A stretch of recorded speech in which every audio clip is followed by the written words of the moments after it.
A marriage is a private country, with its own borders, its own language, its own secret history. But what happens when that history is written in poison? On March 6, 2023, Angela Craig sent her husband a text message that read like a premonition. "I feel drugged." His reply would become the Rosetta Stone for a tragedy no one saw coming. In the sterile quiet of a hospital room, a man can be a saint or a monster.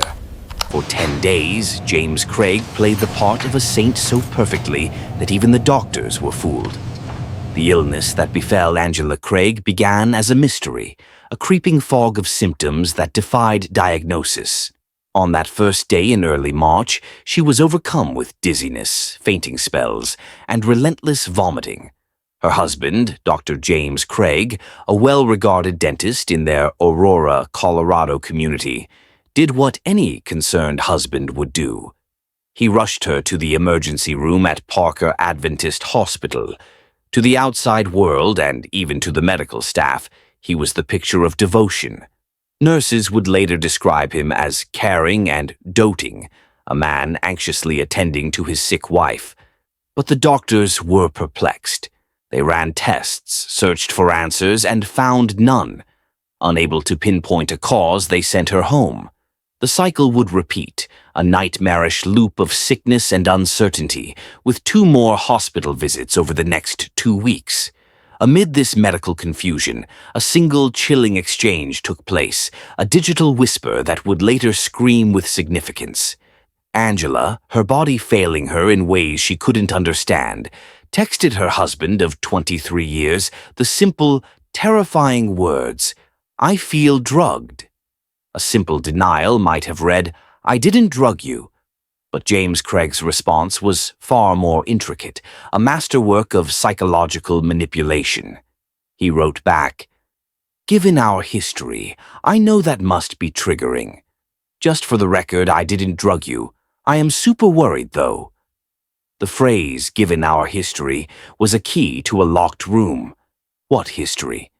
To investigators, Angela's sister, Toni Kofod, would provide the answer. She told police that about 5 years prior, James had drugged his wife with an unknown substance. His explanation at the time was that he planned to kill himself and didn't want her to be able to intervene and save him. With this context, his text message transforms. It is no longer a simple denial. It is a calculated act of gaslighting. By invoking their shared trauma, he simultaneously acknowledges her suspicion, validates it by linking it to a real past event, and then dismisses it by positioning himself as someone who understands her fragile psychological state. He reframes her rational fear, born from her physical symptoms, as an emotional trigger, a ghost of the past haunting the present. It suggests a mind not just capable of deception, but one intimately aware of his wife's deepest vulnerabilities and willing to exploit them in real time. This was the performance he maintained for the world. To his patients, like local podcaster Stefan Tubbs, he was a great guy, a family man who ran a successful practice, Summerbrook Dental, alongside his wife. The community saw a perfect, middle-class idyll, a God-fearing couple, active in the Church of Jesus Christ of Latter-day Saints, raising 6 children in a well-appointed suburban home. This public facade was not merely a cover, it was an active component of the crime. The community's belief in the narrative of the perfect family provided him with an impenetrable shield. His performance as the doting husband delayed diagnosis, misdirected medical professionals, and prevented anyone from asking the right questions until it was far too late. The trust of an entire community became a tool he wielded to continue his work, uninterrupted, in the quiet spaces of their home and in the sterile sanctuary of a hospital room. The idyllic image of the Craig family, so carefully curated for their Aurora community, was a fragile veneer over a foundation rotten with debt and deceit. For 23 years, James and Angela Craig had built a life that, from the outside, appeared to be the embodiment of success, a long-standing marriage, a large and loving family, and a thriving dental practice. They operated as partners. Patients saw a husband and wife team, a small Colorado business built on family values. But beneath the surface, the pillars of that life were crumbling. The dental practice was struggling, burdened by monthly debt payments of $18,000. The financial pressure was so intense that in January 2023, just 2 months before Angela's illness began, James's business partner, Dr. Ryan Redfern, had to sit him down for a difficult conversation. The business was in trouble, and James needed to travel less, work more, and take a drastic pay cut from 35% of the profits down to 28%. This was not new territory. James had filed for bankruptcy in 2021 and was reportedly on the verge of doing so again. This financial desperation, however, was secondary to a more powerful motive, a consuming and obsessive infidelity. In February 2023, while attending a dental conference, James met Dr. Karen Kane, a Texas orthodontist. Their connection was immediate and intense, blossoming into an affair that would quickly escalate beyond mere physicality. Over the course of just a few weeks, they exchanged over 4,000 text messages, held numerous FaceTime calls, and professed their love for one another repeatedly. He was not just cheating on his wife, he was actively constructing a new life, a fantasy world built on a scaffold of lies. He told Karen that he was already in the process of divorcing Angela, that they were living in separate apartments, and most cruelly, that his wife was emotionally unstable and had attempted suicide multiple times. This narrative was designed to create a foundation for their future, a future that required Angela's permanent absence. His duplicity was breathtaking. While his wife lay sick and confused, he exchanged affectionate texts with her, writing, "I just miss you and I want to be close to you," and "I love you so much." Simultaneously, his phone would light up with messages to his lover, filled with poetic, over-the-top declarations.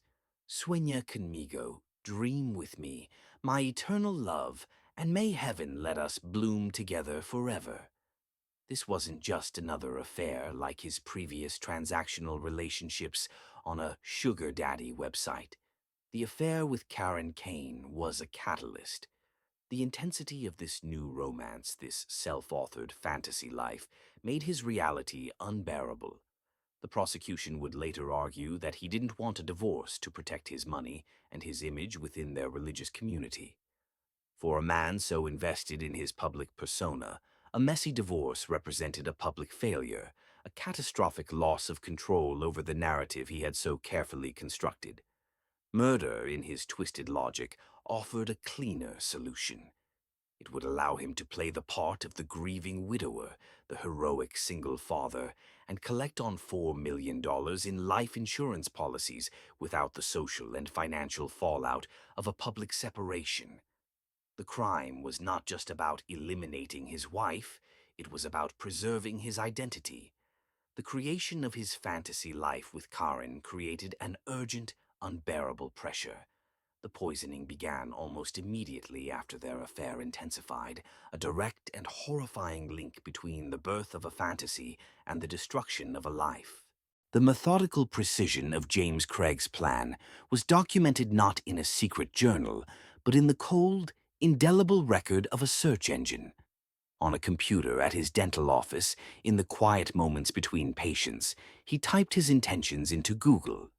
The queries were not those of a man helping a loved one find a peaceful end.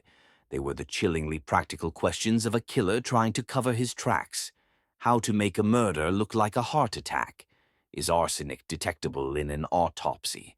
What is the top 5 most poisonous? And how many grams of pure arsenic will kill a human? As lead investigator Detective Bobby Olson would later note, he never once searched for terms like painless or fast.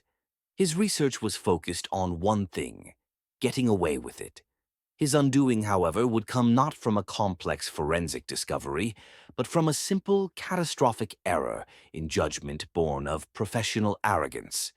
He had a package delivered to his place of work, Summerbrook Dental. On March 13th, 2023, his office manager, Caitlin Romero, received the package he had told her to expect, but not to open. Another staff member opened it first, revealing a foil package and an invoice. Curious, Romero looked at the invoice and saw the contents listed: potassium cyanide. 2 days later, on March 15th, Angela's condition took a drastic turn. She crashed at the hospital and was placed on life support. That was the day the package of cyanide exploded James Craig's secret world. Dr. Ryan Redfern, his business partner, received a frantic call from the dental office while driving to the hospital to support his friend.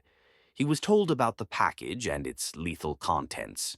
Walking into the ICU waiting area in a state of shock, Redfern saw James on the phone and pulled a nurse aside.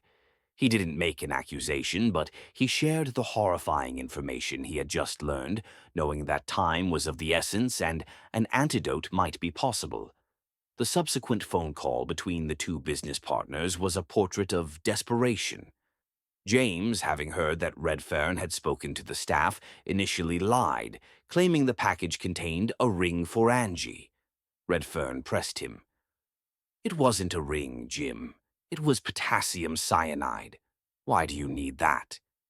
Cornered, James pivoted to a new narrative, a story he would cling to for months. He claimed he and Angela were playing a game of chicken, that she was suicidal and had asked him to order the poison, and that he didn't think she would actually take it. But the unimpeachable witness in this case was not human. It was the toxicology report. Angela's autopsy revealed a cocktail of poisons in her system: arsenic, tetrahydrozoline, the active ingredient in Vicine eye drops, and a lethal dose of cyanide. The most damning evidence came from two blood samples drawn on that final, fateful day, March 15th. The first, taken at 11:50 a.m., showed a cyanide concentration of 1.7 micrograms per milliliter, a level considered toxic but not necessarily lethal. The second sample, drawn at 8:21 p.m., showed the concentration had more than doubled to a staggering 3.7 micrograms per milliliter, a level 148 times higher than normal. A forensic toxicologist explained the terrifying significance of this finding. Cyanide has a short half-life of about 30 minutes. The level in her blood should have decreased over time, not skyrocketed. The only reasonable explanation was a second massive administration of the poison while she was already in the hospital, under the care of doctors and nurses fighting to save her life. This was the final fatal dose, likely delivered through her IV, an act corroborated by security footage showing James holding a syringe before entering her room. Juxtaposed against this cold, scientific certainty was the powerful emotional testimony of Angela's family. Her sister Toni described a woman who was confident and loved her life, a mother who was heartbroken by her husband's infidelities, but not mentally broken. Her daughters testified that their mother was not suicidal. She was making plans for the future, dreaming of her forever home, and excited to one day become a grandmother. Angela Craig was fighting to live, even as her husband, the man who stood by her bedside feigning concern, was methodically ensuring she would die. The man who so meticulously planned his wife's murder devolved into a figure of chaotic desperation once the controlled environment of his crime was replaced by the stark reality of a jail cell. The calculating killer gave way to a pathetic and impulsive gambler, revealing that his genius was merely the product of having a victim who could not fight back. From behind bars, James Craig launched a series of bizarre and audacious schemes to corrupt the case against him, demonstrating a complete lack of remorse and an unwavering belief in his own ability to manipulate reality. He offered a fellow inmate, Nathaniel Harris, $20,000 to murder the lead investigator on his case, Detective Bobby Olson, whom he described as the worst, dirtiest detective in the world. When that failed, he tried to orchestrate a campaign of perjury, offering another inmate's ex-wife $20,000 to find fake witnesses who would testify that Angela was suicidal and that Detective Olson had bullied and dismissed them. His plots grew more elaborate. He approached another inmate, Casey Bohannon, with a plan to plant a fake journal, supposedly written by Angela, filled with suicidal thoughts. He even drew a detailed map of the family home, pointing out the locations of security cameras and instructing Bohannon on where to hide the fabricated evidence. These were not the actions of a criminal mastermind. They were the flailing, frantic schemes of a man whose control had evaporated, exposing the fragile, narcissistic core behind the monstrous act. Yet, his most shocking act of manipulation was reserved for his own family. He enlisted his second eldest daughter in what would be his ultimate betrayal. From jail, he sent her a letter containing detailed, step-by-step instructions for creating a deepfake video of her mother contemplating suicide. The letter was a chilling manual for desecrating a memory, complete with directions on how to buy a burner laptop, install a dark web browser, and use prepaid gift cards to purchase the necessary services.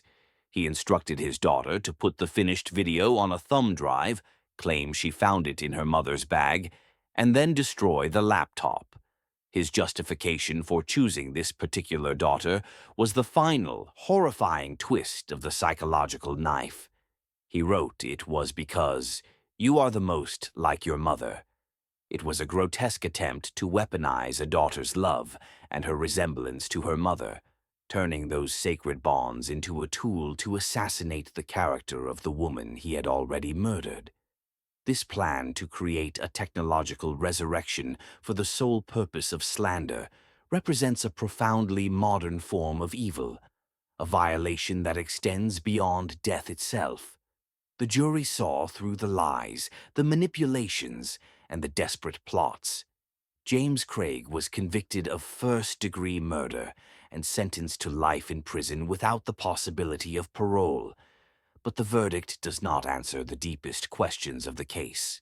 The final, haunting words belong to his children. His son, Tolliver, told the court, "It's hard to lose your mom, and then a few days after that, lose your dad." His daughter Miriam's statement was a final, heartbreaking epitaph for the family he destroyed. "He was supposed to be my hero, and instead, he will forever be the villain in my life. The case is closed, the killer is jailed, but the echoes remain. We are left to wonder about that private country of a marriage and the secret history that festered within its borders. What other unseen fractures in a seemingly perfect life finally gave way, causing a collapse so total, so tragic? The story ends not with a conclusion, but with the chilling realization that the most terrifying monsters are often the ones who live inside the homes we believe are safe, hiding behind the faces we think we know.